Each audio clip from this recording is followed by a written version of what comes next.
Okay, so we'll just get started. As you guys know, I have the cold, but I think this is the best I've sounded all day, so we're doing pretty good. I'd love to just start with, what moved you, what struck you, any questions about the presentation on magic and motion. It was short, but it had a lot in it. You guys noticed it had a lot of content. So anything, comments, questions, or reflections that we'd like to start with? I appreciated the explanation of the rituals involved in communion. I've known some of them, but not all of them. Some I learned in catechism in the Episcopal Church when I was 12, Yeah.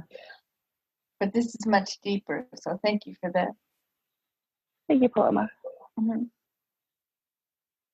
I guess for me, I'm always intrigued by how the symbolism speaks to us unconsciously and how that grace works on us, unknowingly, kind of behind the scenes. And, I always want to know what's going on, but I have definitely learned to let go and allow that process to happen.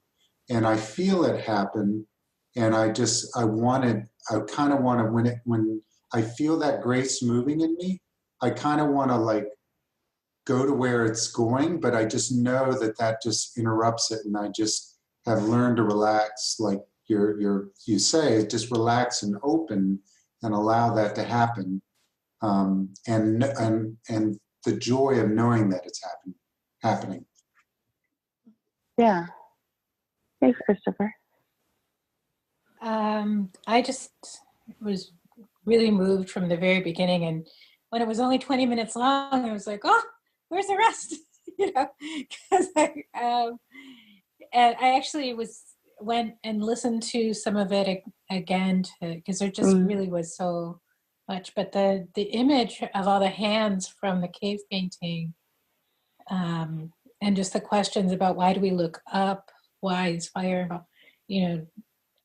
it helped. It really rang in me, that. And when you said the development of spiritual ritual and art was kind of happened along the same time, a period in human evolution. And I do feel very connected to us, and this is part of our humanity and our ability to take into our bodies what God has given us. And there's especially one phrase I'd love to hear more about, as Jesus is transformed from flesh into light.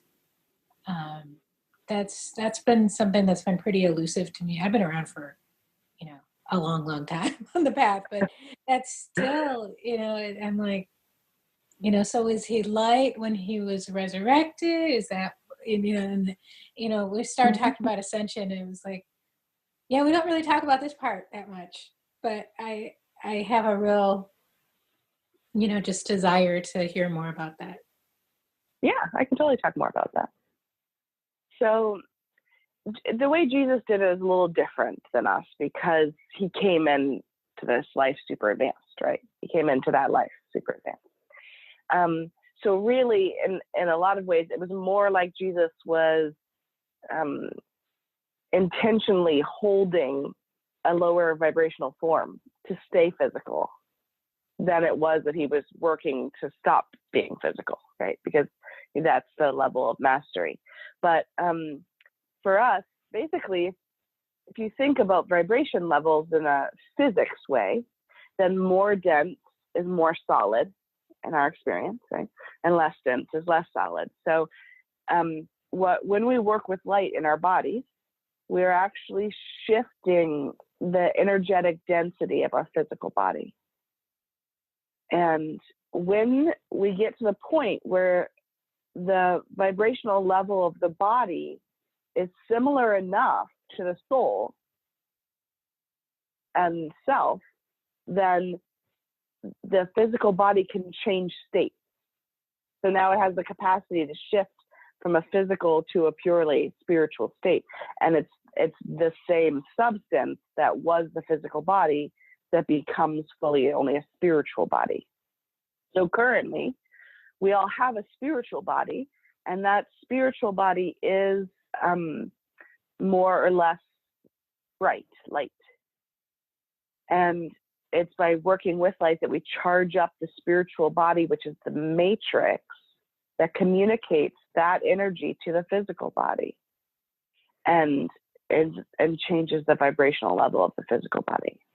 So on the lower end of this development, we start with baptism, which is like a planting of the light, a sort of igniting of the light that's already natural to us. And then there's the there's illumination, which is the second initiation. At illumination, we are up leveling that amount of light in the body and helping the initiate to hit a new baseline. Something that we just started talking about differently now is that the illumination happens in your body, whether you're aware of it or not during that initiation. So there's a second part of light, of illumination, which is a revelation of the light in your conscious mind. That's what, in the initiation, there's some talking back and forth, there's some communication. That is really about checking in where your conscious mind is in relation to the light, not how much light is in your system. So, if the person's soul consents is the first level, their soul says, "Hey, I'm ready to bring this light forth in this body," and then their subconscious mind and their body consents, and it says yes to that influx of light. Then, with the consciousness and the authority of the priest, that is sealed in and raised up and sealed in.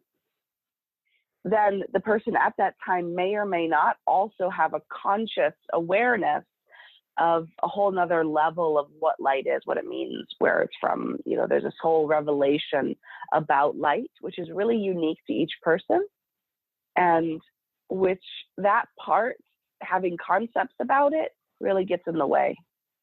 And really, that's the big problem that we have with blocking ourselves from experiencing that initiation, is often that we have so many concepts about it that we can't see what's there. But it doesn't mean that the light didn't come in.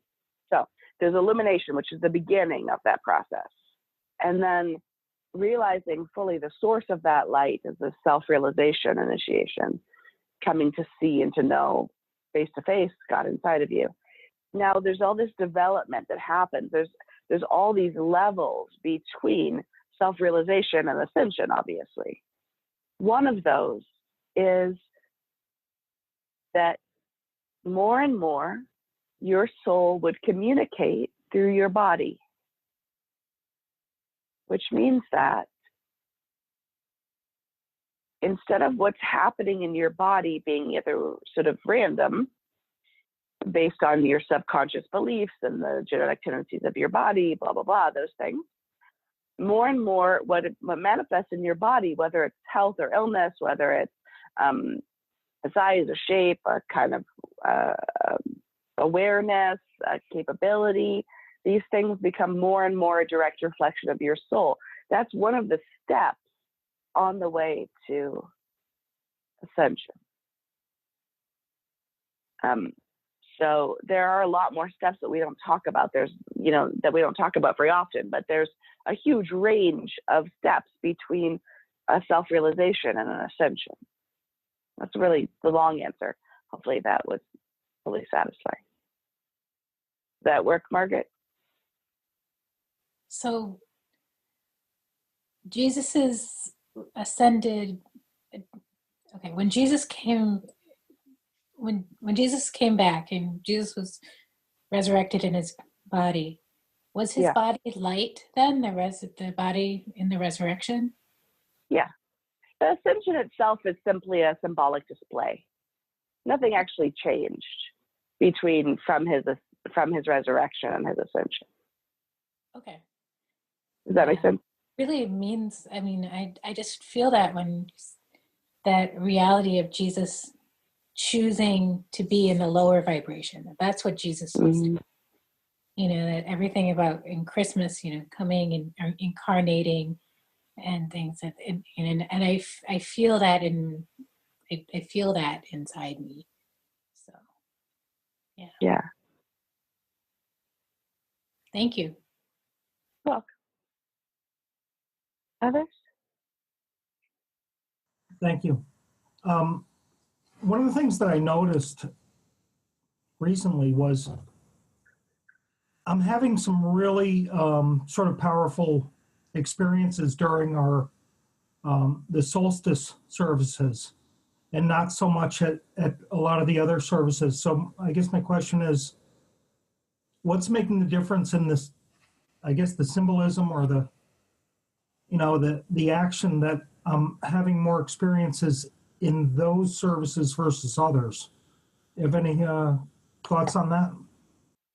My guess would be that because it overwhelms your conscious mind.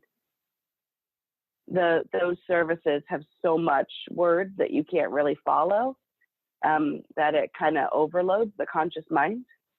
So intuitively, I would say probably the thing that's getting in your way is that your conscious mind thinks it knows what's happening already, and it kind of tunes you out. It minimizes the impact. So for the solstices and equinoxes, that pure overwhelm of your conscious mind is allowing you to actually feel more, rather than for your conscious mind to go, yeah, I got it, and tune you out. So as a follow-up, is there any suggestions on how I get out of my mind for the other stuff? Yeah.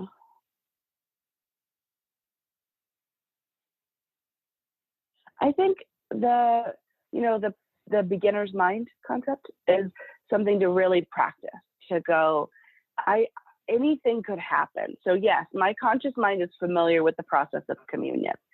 And so it can predict, good for you, conscious mind. And instead focus on, as far as the energy goes, I have no idea what's going to happen actually in any given communion. The spirit moves and the energy moves in a unique way every single time. So if you try to tune into that and look at it with curiosity, like, I'm curious how the spirit's going to move today, what texture or what quality of light or energy or stimulation, exactly where might I notice influxes of energy in the process, with the raising of the wine, with the raising of the bread, with any of the prayers, by fostering that curious space. That's where I think you'll be able to let your conscious mind sort of yaing it fall into the background and really develop a mindfulness, a presence in the moment. I think one of the best descriptions of that mental space comes from actually hearing. Do you know when you think you've heard something, like, did I hear a bell? And you wait and you listen and you're expecting this active listening while hearing nothing.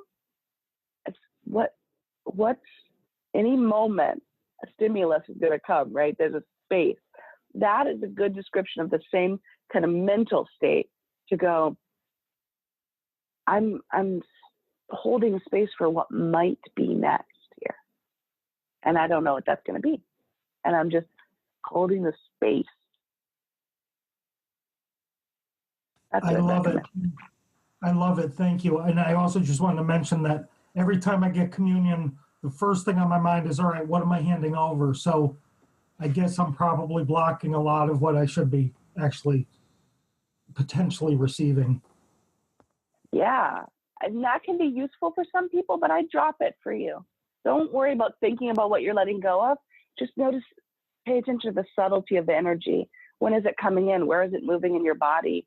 What does it feel like exactly in that moment? Thank you. You're welcome. Right. I was appreciating, and maybe just, I don't know what the question is specifically, but maybe just talk about the power of symbolism. I was connecting with this piece of its power to transcend time. too. And I think it feels like this deeper sense of the importance of wisdom being like this, that's taught within the centers, being passed on through the ages, and the things that speak so deeply to our soul. And as you were talking about it, I was just feeling it in this almost deep and ancient part of myself, or I guess that word ancient is this piece that sort of speaks to that timelessness aspect of symbology, outlasting language systems, or outlasting, being able to be meaningful to some future selves when our culture is gone or passed away. But the thing that's most important still remains or connects. I don't know. Yeah. I remember one of the times that struck me most profoundly was the first time I saw the symbol of the tree of life from Kabbalah, the tree of life. And I was just like, it took my breath away. I was like, oh, there it is, and my soul recognized it immediately. And there is that power. I didn't have any sort of intellectual context for it. And I loved it. And I was drawn to it, and so also from our soul, symbolic impressions are easier to recognize than other kinds of patterns. So when a symbol makes a deep impression on our soul in a different life, it has that visceral intensity to it when we engage with it. Okay, next question. Hi, Leah. Hi, Reverend Lucille. I got a lot out of your talk, and I might have more questions. My first one, though, is around symbols. And you talked about how at the centers, the law is set up with numerous triangles. And I'm curious for all the participants, especially those who are not near a physical center, do you have suggestions about how to work with the sacred symbols sort of in the daily life or in setting up students' own altar spaces or around the house in an intentional way? Yeah, the simplest ones would be the cross and the Jesus and the Mary pictures. So that one, and then a candle. So when you put a candle on the shrine or your altar, if you're doing sacraments there, then it's the Jesus Mary pictures, and at the bottom of the triangle is the candle. So minimally, you have the Star of David. You have a full movement from moving from heaven to earth, and then also from earth to heaven. And that's why those are the core elements of our altars, even when we have them at home. As far as, the triangle is the symbol for the altar primarily because it's a manifestation point. That's the focus of communion, is to transmute, to move first a higher vibration into a lower one by moving the consciousness and experience of the Christ Sophia physically into bread and wine, and then moving the lower to the higher via it entering our body and moving us to it, raising up our vibrational level. So communion is represented primarily by the triangle because it's all about that transformation. The altar is a focus of transformation, both for communion and for other sacraments and rites. But that's why all the triangles, there's so many. There's the law triangle. There's the relationship between the cross and the pictures, the cross and the altar candles that sit on the altar, the eternal flame. We did them all at a minister retreat. I actually did a whole flannel board to demonstrate where they all are and how they relate to each other. But it's a super-powered vortex, essentially, of change power. And that's what makes it a sacrament, is that it's honed so tightly to be the most effective form to do that kind of change. Does that answer the question there? We next have a question from Melanie. Hi, Melanie. Hi, I really, really enjoyed it. I hadn't heard that, just speaking of sacraments that way, and thinking about communion that way is just really revolutionary for me. I'm like so psyched now about it. And in discussing it, I believe you said that sacraments, they create the most potent form of transformational power. So it made me wonder if you could speak a little bit more about the transformation. Is it simply like the transformation of bringing our souls to a higher vibrational level? What exactly is being transformed? And I think like just to the other question that was asked, like when I'm at communion, do I need to be thinking about anything or just like relaxing, like you had said? What transforms? That's a good question.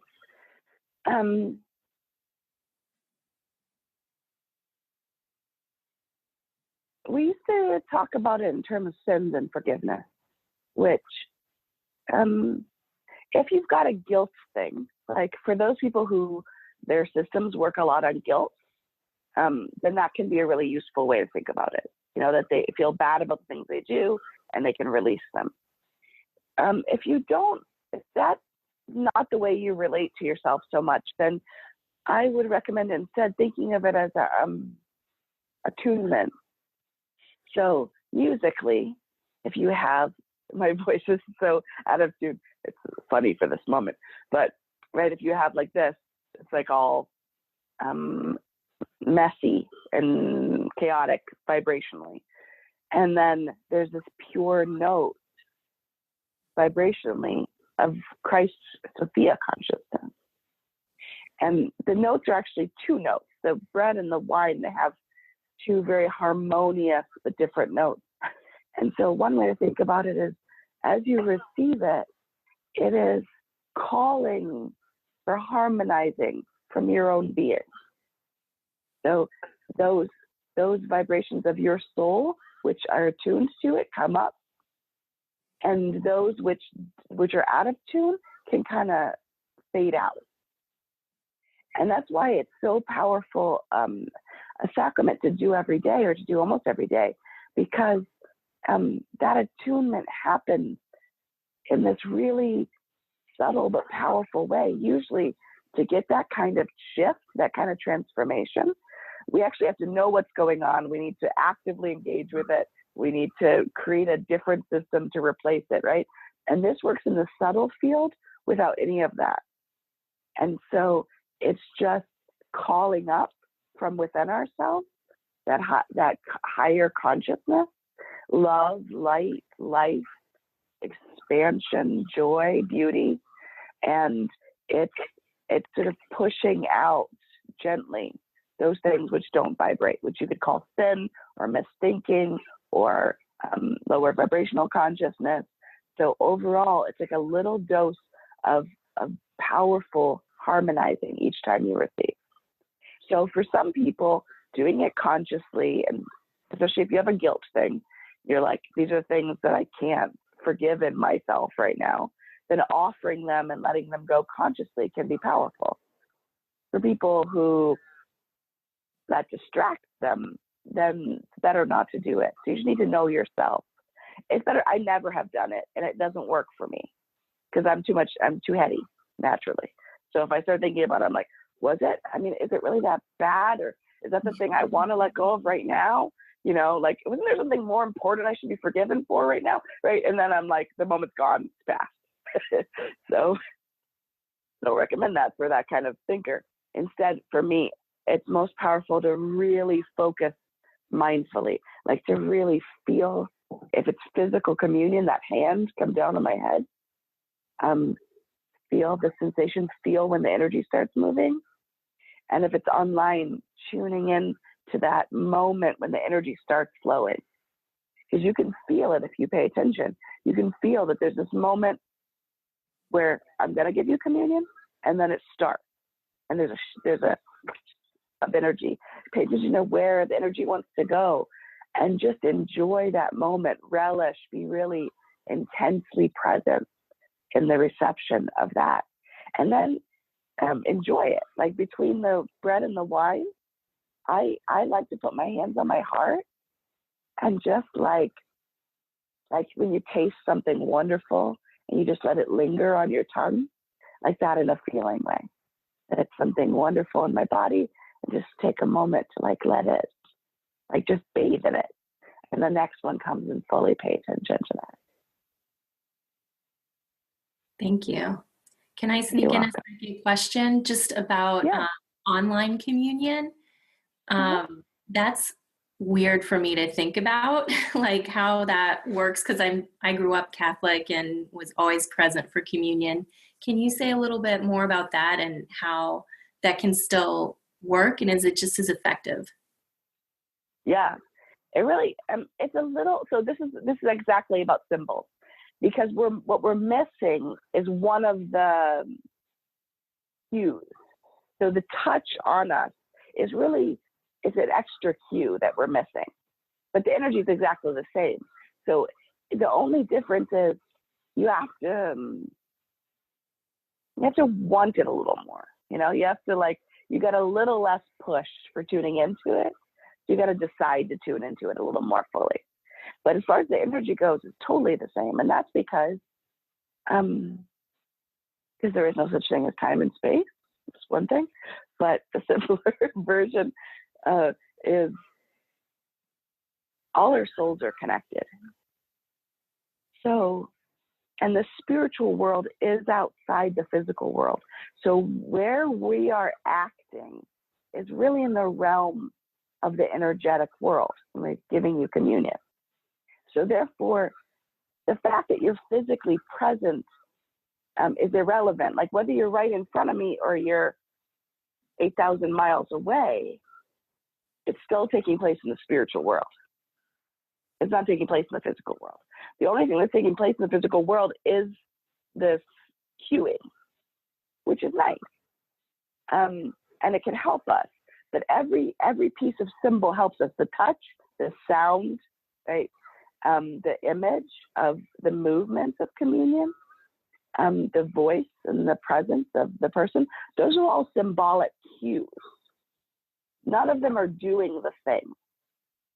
The thing is happening in the spiritual world. So the only thing keeping it from being as powerful would be your doubt that it could be as powerful. So in the same way, tuning into that subtle energy, you will convince yourself, if you pay attention to that shift when when they're starting to give you communion. You can feel it open and close again. Open, like the energy system opens when they start moving energy toward you, and then it settles again. And then with the wine, it'll upcharge and open and then settle again. So if you pay attention to those energy shifts, they'll really convince your conscious mind that it's happening even from a distance. Thank you. Bye, Leah. So we're talking about the sacrament of communion. Will you run through the other sacraments that the order does regularly? And I'm also interested in how we're approaching confession in the Catholic tradition, and how that's the sacrament that I'm least familiar with, and how that is performed on a regular basis, and like how that people are juiced up in the vibration of sharing and then releasing. Mm-hmm. Well, the priesthood, the 7 sacraments, the ministry is 3. I can go through them, but the ones that are most active in our practice would be communion, illumination. It's both an initiation and a sacrament.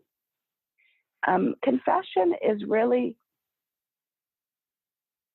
what makes it sacramental is the person who's receiving you standing in for or mediating God in that. So it's therapeutic without being a sacrament, right? Like being received, being heard has a power. But but the full presence, if someone applies full presence and that conscious mediation, where they then cut the ties. So ideally, what can happen is the priest can consciously cut ties between you and your error to help you let it go. And that's what that action energetically is, the sacramental part of it. Now, we don't enact that really formally very often, but we do in our counseling regularly do something like that. We just don't have much of a ritual around it anymore. It still has a sacramental tincture, but not the ritual form so much anymore. There's marriage, there's the sacrament of marriage, which isn't always a sacrament. It is a sacrament when it is, and really the sacramental form has to do with tying the energetic bodies of both people together, which we don't always do when we do marriage ceremonies. It's actually very disruptive if the people aren't ready. I actually asked Mother Claire not to do it with me and my husband because I knew that his system wouldn't be prepared for it. And for him to be tied to my energetic system without any preparation would probably cause problems between us. That he needed a slow adjustment to the fullness of my energetic system. So I was like, let's not do that part. Let's let it build up naturally, because you will, over a period of being intimate emotionally and physically, you will connect your energetic bodies. And so it's the sacrament does that powerfully and quickly, but we can do it the sort of more organic way as well. That answer your question? Good. Philip is up next. Okay. Yeah.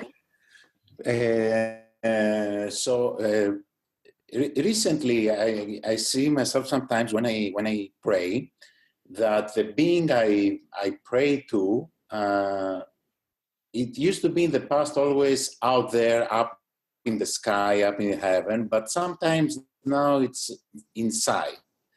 And I wanted to ask you whether there is any preference for either of the two. And just to talk a little bit about that. Okay.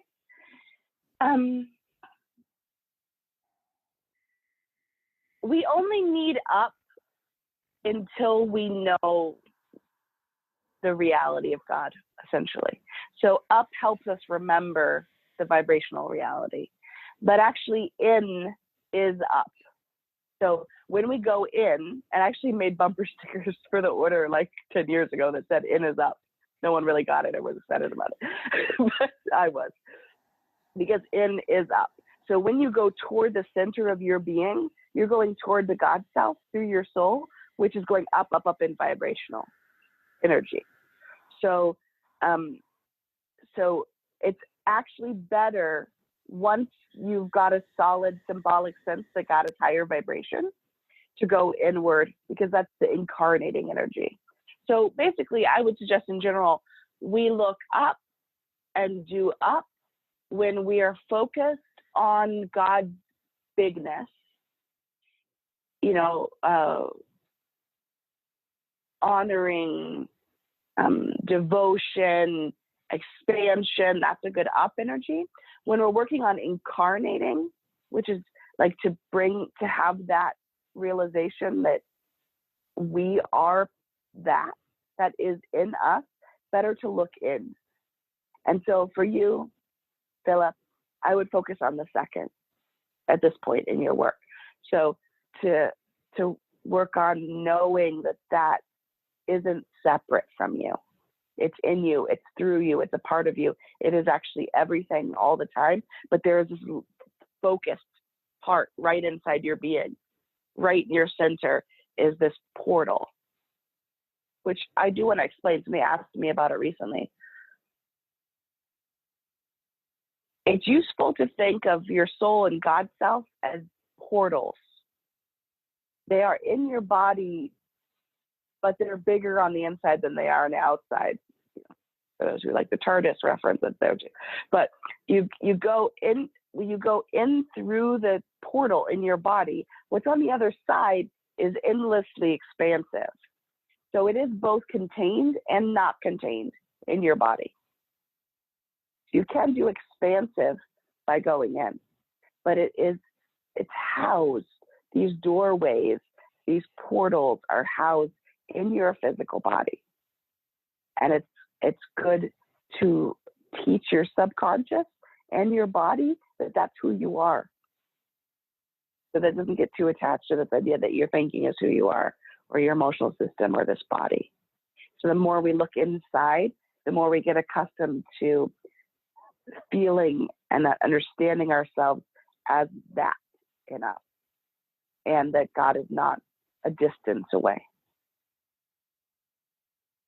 Does that answer your question, Philip? Any follow-up question? No, you're good. Okay, great. Go ahead, Eva. So yes, a moment ago you were talking about online communion and about how the time and space does not matter when a person is receiving in that way. And a thought came to me that at any one time there is the sacrament being performed someplace in this world, and that we could actually call upon that, and you called it a pure note, the note of the host and the wine, and to receive the sacrament without actually being in a ritual. Is that true? Is that thought pattern a true one or not? Yes. For me, I can get communion at any moment. I don't need the ritual. But the ritual has its own beauty and support, and it's really important when we start. So to get that energy, no, we don't have nothing in the ritual is. Nothing in the sacrament is essential to the reality of the sacrament. Let me say that again. Nothing in the physical form of the sacrament is essential to the reality of the sacrament. Many of you have traveled with ministers or priests or Mother Claire in hotel rooms where we don't have the right stuff and we're using Twinkies and Powerade, and so you can use Twinkies and not crackers, bread. You could, the substances can be different. The altar can be different. You can have a lack of candles. You can have a lack of Jesus and Mary pictures, right? It is the consciousness that makes the sacrament. But all of those forms, the altar and the candles and the wording and the emotions up and down and the motion of receiving communion and the kneeling, all these things, what they're doing is they're stacking in your subconscious system to make it most likely for you to have the deepest experience. It also makes a form that when we commit to it, it helps us to make space for that consciousness. Wow. Instead of getting distracted by other stuff. But no, the sacrament itself is an energetic reality. All the form is support for that reality, for this physical being. I can appreciate that going into the chapel, the reverence, what it does to myself mentally, emotionally, physically, and the commitment to it and all of that. And yet I thought, at any time of the day, I could receive the sacrament if I align myself to that note. Yeah. Yeah. It's like what I talked about in the lesson, which is that you can do rituals. Anybody can do a ritual and move energy. It's kind of all on you. So if without the form and without someone consciously moving it for you. So it's the same thing with the scaffolding of the sacraments and the rituals is you can do it on your own if you can. I mean, you can do it as much as you can do it energetically is the reality, right? It is as real as it is. We can we can call it whatever you want, but the reality is exactly as profound as it is. So anyone could do a communion form, right? Whether you're trained or you know how to move the energy, and with a powerful enough intention, you can overcome all kinds of lack of skill. But the communion and other rites and rituals that we do, they're all this support for you. It's all this scaffolding. So you don't have to rebuild the wheel every time you do it. You don't have to be in the perfect mental emotional state. You don't have to have a really solid connection with the Christ consciousness to bring it through, you know? So that's why we keep the form, and we encourage that you use the form.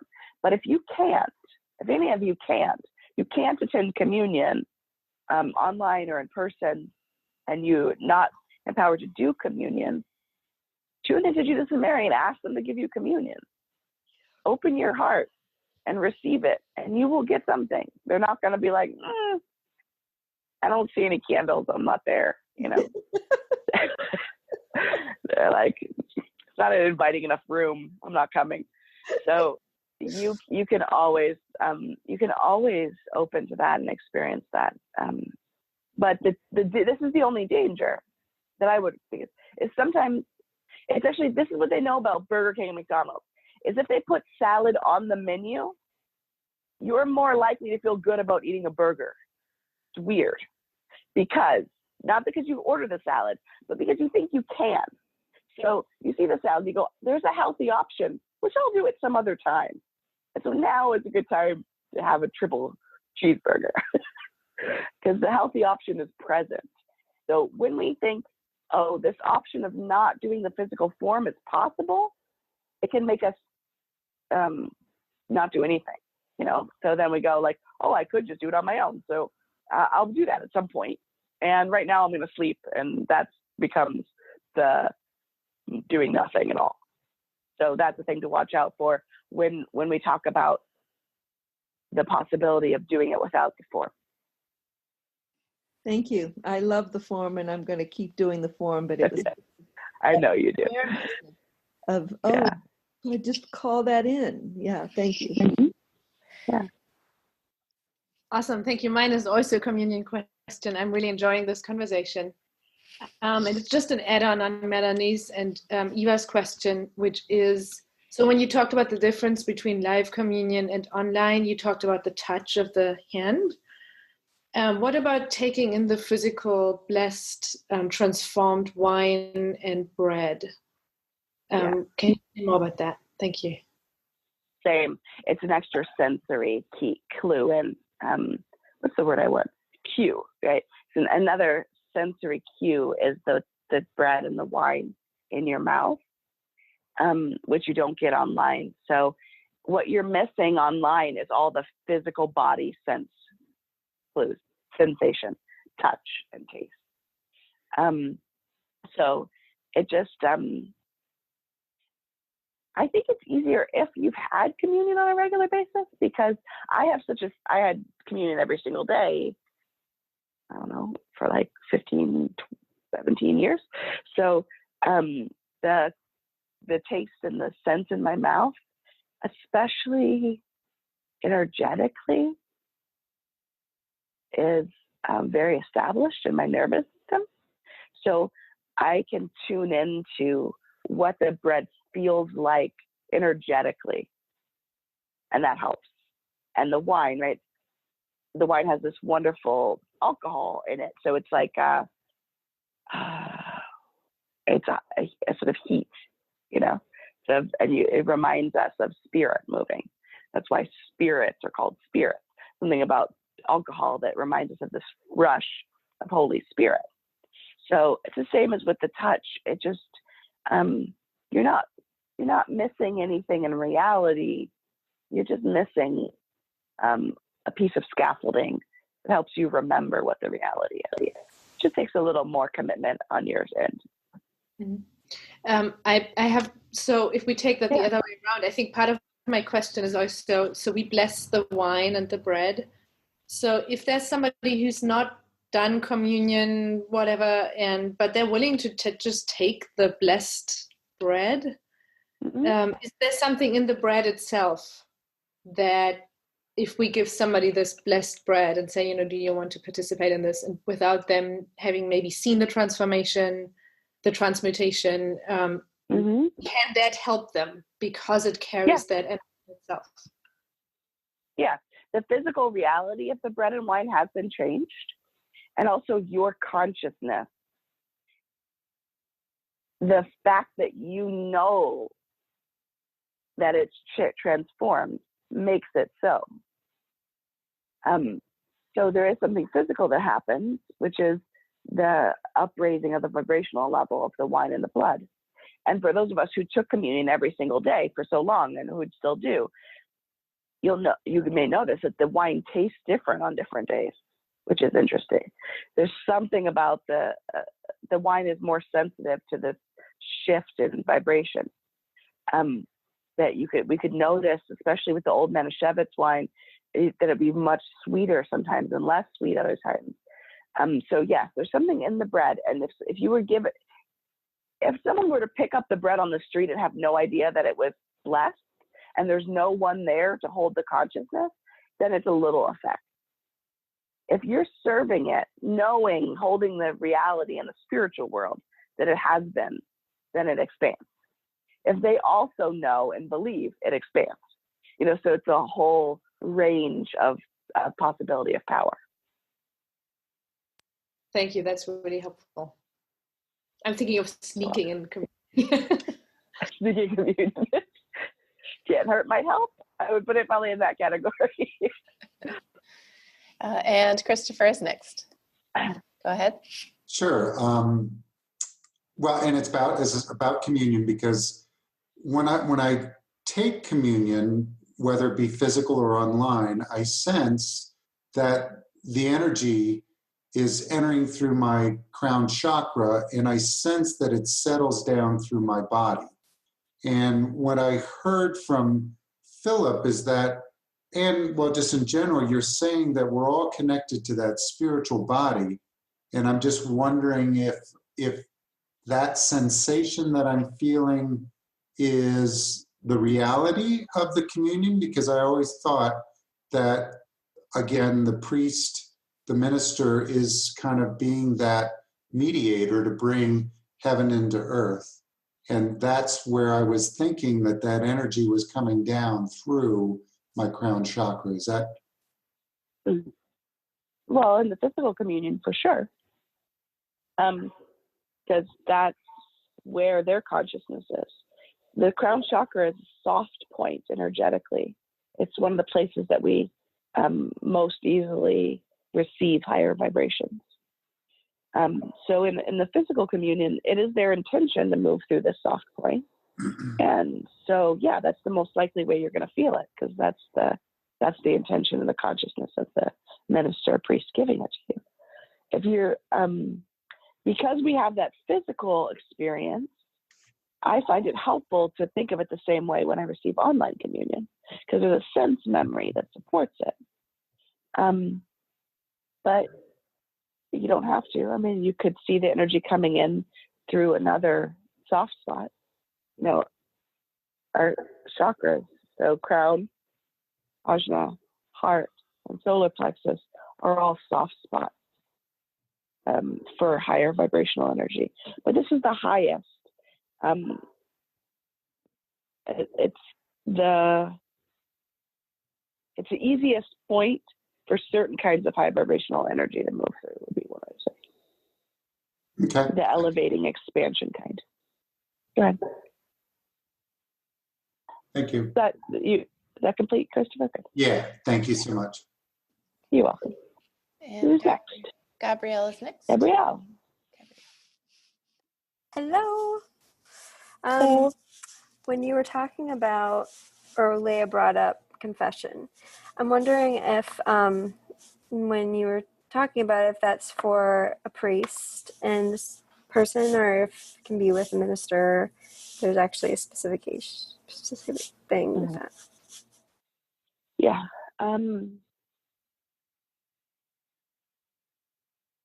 There's only really specific scenarios that we would usually have a priest do the confession sacrament. And that's sometimes before the baptism. So if there is something that's really jammed in someone allowing themselves to experience the forgiveness, sometimes that sacrament of really applying the word to say, I've cut the tie between you and your past error is needed for that person. Generally, because we don't do the form of the sacramental form of confession anyhow,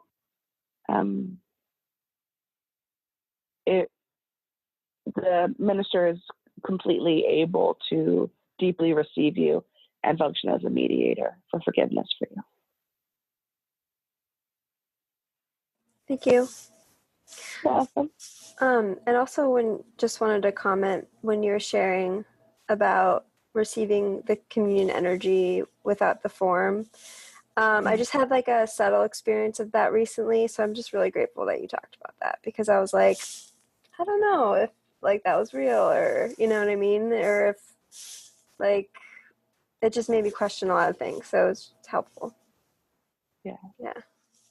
That's the thing about the subtle world, people. Like, what I've seen is that most people that think that they don't see light or feel or experience light or see God or feel God or whatever those things are, it's because, or they have a hard time imagining or doing visualization, it's because they have locked in their brain somewhere the idea that it would be the same as in the physical world, that that it would be the same physical impact. But this is a dense world. So the way we see light, like I'm looking at this giant light here, it's brightly shining, right? The way I see light physically is not the way I see light spiritually. They have an overlap in their reality, which is why we call it seeing light. But if I'm looking for that big ass light inside me, then I'm going to be really focused on what's not there. Now, sometimes the spiritual becomes really intense and isn't subtle anymore, but it almost always starts with subtle, and it usually is subtle. So you can feel things. You can have a sense. You can have an image. You can hear a sound. You can have a smell and a taste and a sense of vestibular positioning, all in the spiritual world. All those really six senses are different than they are in the body. We call them that name because they do have this overlap of sensory reality. But if you're trying to measure it, if you're expecting it to feel this intense, that when I feel something in the physical world, it feels like something smacking my face, you're going to go, that's not that, that's not that, that's not that. Dealing in the spiritual world means that you have to relax into things moving in and out of form very fluidly. I'm going to say that again. I'm going to talk about this a little more. In the physical world, forms stay. That's what this dense world is known for, right? A table, the table, the table. The table looks pretty much the same for 50 years, 100 years, maybe 200 years, right? The form is stable, and when I touch my table today, it feels the same as it did yesterday. It looks the same, it feels the same, it smells pretty much the same. In the spiritual world, because of the lack of density, forms are more fluid. If you get stuck on trying to keep a subtle form locked in to a particular shape, small size reality, it will pull you out of that reality. There is a certain amount of willingness to be in a bizarro world when you start dealing in the spiritual world. If you get hung up on the fact that you see light and then it seems not to be there, and then it's kind of orange, and then it's big and it's small, and it's, if you get hung up on all that and you're like, that is not the right light, it's not real enough or bright enough, then you're going to miss it. But if you stay with the intention and let the fluctuations come and go for the most part, don't worry about them. It's a fluid world and stuff moves. Don't worry about them. stay with the intention for what you're doing.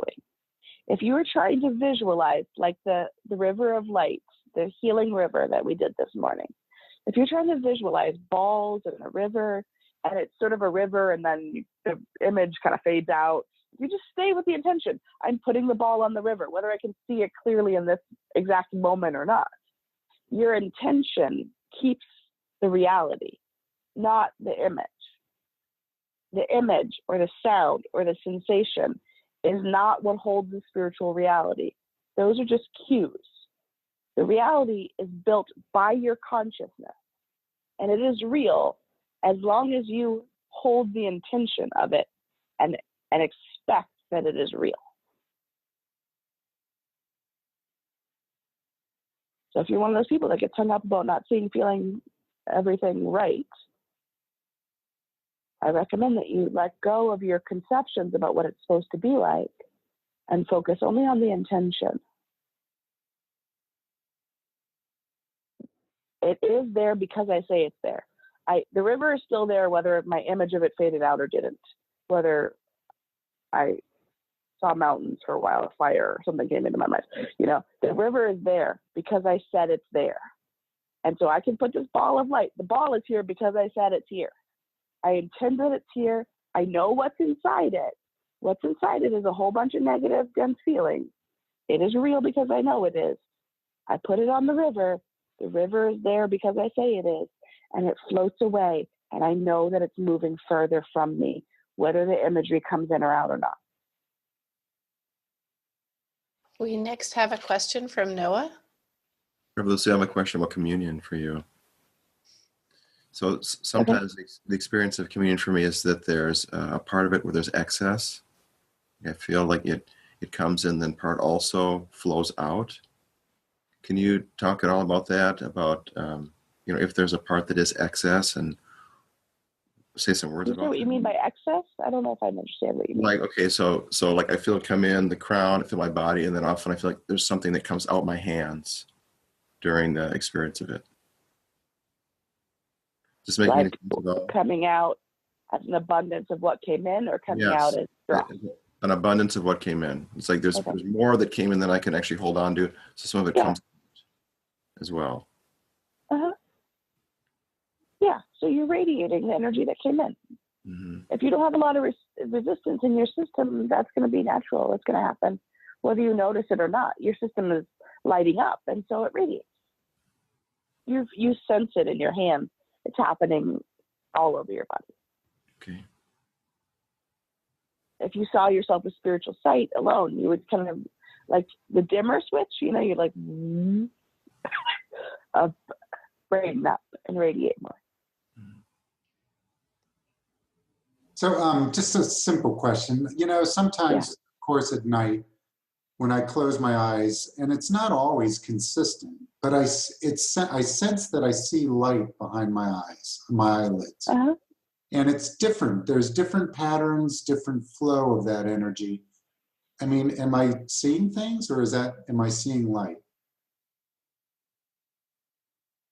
You're seeing light. I mean, it's that sort of movement is often like oranges, that kind of like, so this is, when you close your eyes and you see the movement of colors like that in light, it's often your visual system remembering light. But because when you engage with it, you see it, then it is light, because that's how the spiritual world works. You can't think you saw light spiritually. If you saw light, then you saw light. If you felt light, you felt light. The physical world has a possibility of misperceiving, but energetically, if you believe it's light, then it is light, because it is completely defined by your consciousness.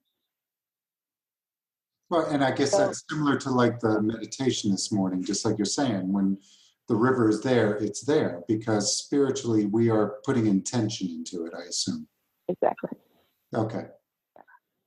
It is a world that is completely sensitive to your creation. So the physical world we affect it by our intention, but it's way slowed down. And that's for our benefit. Because if you imagine that we were really living in a world in which your thoughts and images manifested immediately, we'd have like some serious chaos problems because we're not that disciplined with our minds, right? In the spiritual world, though, there's an instant response to your consciousness and attention. So because you've decided it's there, it's there. The only place you can get delusional is thinking what that then means about the physical plane. Not you personally, but we can get delusional. Right. Like, for example, people will go into the spiritual world, they have some super expansive experience and they were crowned and raised up, and then like they were sitting with Jesus, and then they're like, I am the next Messiah, is what that means, right? When you try to translate it back into the physical world, that's where you have delusion problems, where we get weird. But what you experienced in that lifting up and the crowning and the with Jesus, that was real. That happened, and it matters, and it affected your being. It just doesn't translate directly into the physical world, usually. So that's my problem. The place we have to be careful. Peeps get delusional when they get a powerful spiritual experiences. I've met lots of them. Yeah, I just wanted to say thank you for explaining this, because I remember very vividly being asked years ago, do you see light? And saying no. And it was because it was orange. And I didn't think it was the right thing to see. And then making all these decisions about myself and my ability to relate spiritually and everything because of that. And as you were saying, I was just laughing to myself. It's like, yeah, I had these ideas about what the right response was, and it's very much about the physical. And so I feel kind of relieved and silly in a good way about this. So, but I do feel like I need to sit with the reality of the intention creating.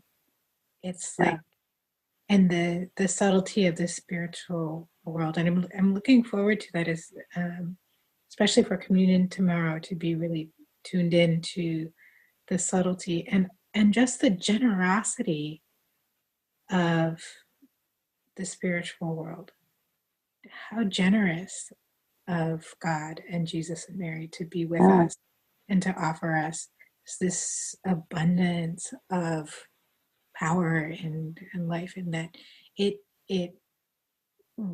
really, efforting at it is not the way to go. It's the it's the opposite. In the spiritual world, you gotta, I keep repeating this to myself, and Mother Claire said years ago that relaxation is not a side dish. It is a main course. It's true. So yeah, I just want to appreciate that so much. So yeah, and you bring up something that's I'm really glad for you, Margaret, because it's important. For those concepts have kept you from enjoying and letting expand these things that you actually have experienced. So I'm glad to clear that out of your system and let the next gifts come. As far as intention goes, Margaret pointed out something that I do want to touch on, which is we think of intention as mental, but mental attention is only one piece, and by itself, it's not super powerful. So efforting is a mental, like trying harder to do something.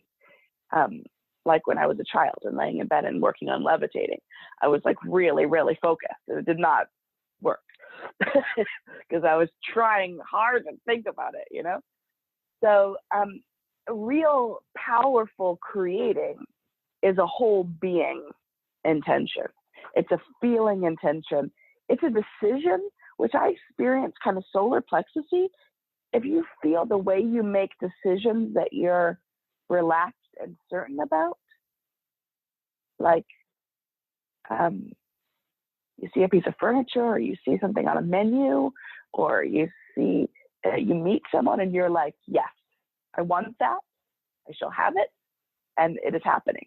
There's a complete decision of being. I feel it, I know it, I've seen it. That's the kind of intention that's most powerful in the spiritual world. If you think it's just mental, you're going to start causing trouble for yourself because you're going to try really hard. And that trying actually stops up the energy from the rest of your being because your mind kind of puts up a blockade. It's like, we're working over here. And that's it's not the way to do it. It's going to be really limited in that way. And that's some of the mistakes that other teachings have gone is they've way overemphasized the mind aspect of creating when what was intended by mind originally in the esoteric stuff is really the big mind, not the brain mind, not your brain and your conscious intention, but mind as in mind and matrix, the big whole set of intending, deciding, doing, focusing with your whole system, your feeling, your intuition, your gut, your mind, and your soul. Isaac is next. Hi, Isaac. Hi. Yeah, I guess my question is, I was just thinking about this, relating to the other video, you were like, mysticism is your direct experience of God, and hermetics is like an intellectual part of that. So is hermetics like how everything is positioned on the altar or things like that? Is that hermetics or is it like something else? No, that's metaphysics. Okay. Hermetics is really the whole body of teachings, which includes these things like alchemy, tarot, the metaphysics, symbology, right? It's like the whole sort of tradition in which that these things were carried in. But the specific way that energy moves through specific symbols, that's metaphysics. Okay. Do we talk about different colors of lights and what it means? Or does that kind of tie into what you're talking about, how we complicate things? Is that a teaching? Sometimes the color of light is meaningful, sometimes it's not. So there's no white light is light without color. So just so like when we talk about white light, we focus on white light because it doesn't have any other symbolic communication. When we use colors, they have a secondary meaning. Blue light will feel different than orange light will. It has a secondary communication. Red light, red and orange are activating. They're doing. Blue and green tend to be soothing, like they're calming, healing. Green connected to plants, to nature, right? It's this grounded soothingness. Blue is sort of an elevated soothing energy. Purple has a combination of the blue and the red. So it's both active and receptive. It's got that energy going. So they have different effects on your body. They can be used consciously for different kinds of healing. If you're working on something particular.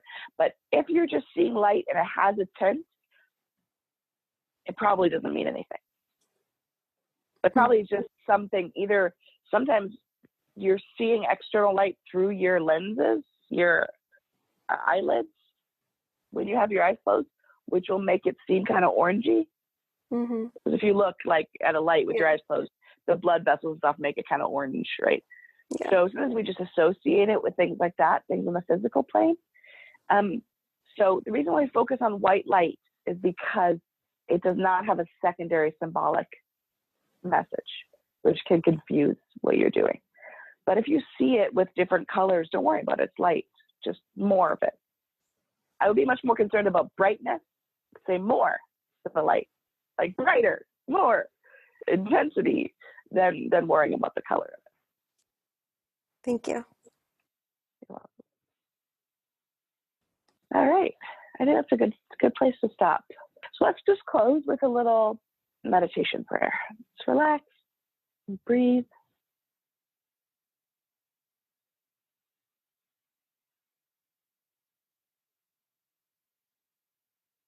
Really pay attention to the sensation of your breath.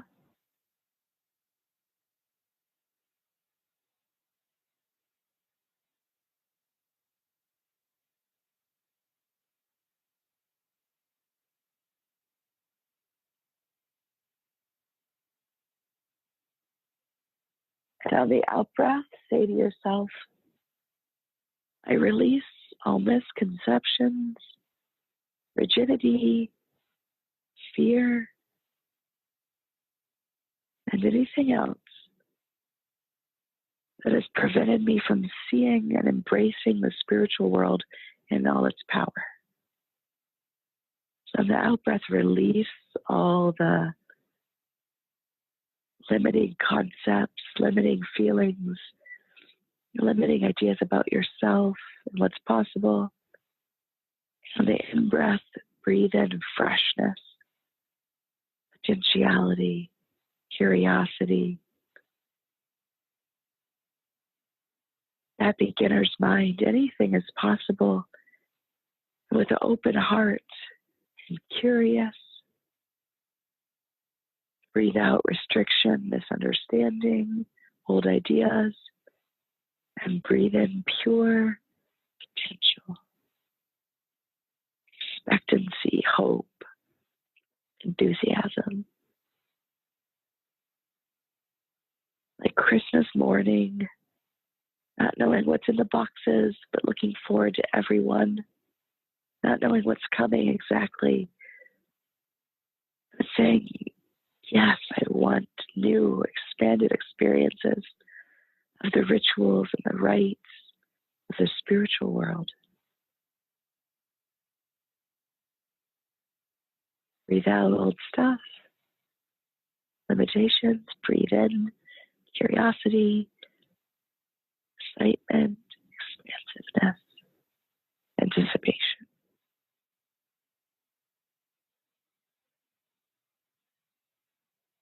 Thank you, Mother, Father, God, for your nature, for your being, which infuses everything.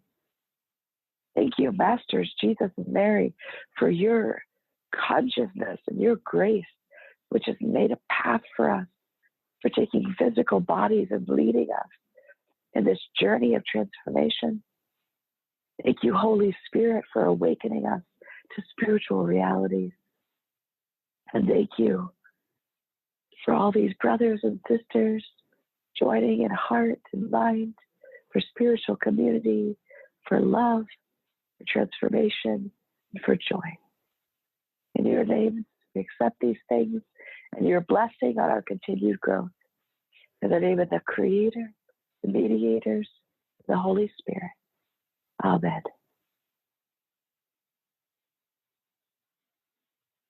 Thank you, everyone. Blessings on your evening. If you want to do the exercise, there's a little instruction video. You can do that ritual. And remember to bring to it as much certainty and confidence and space for revelation as you can, and notice how it works and how it affects you. Good night, everyone.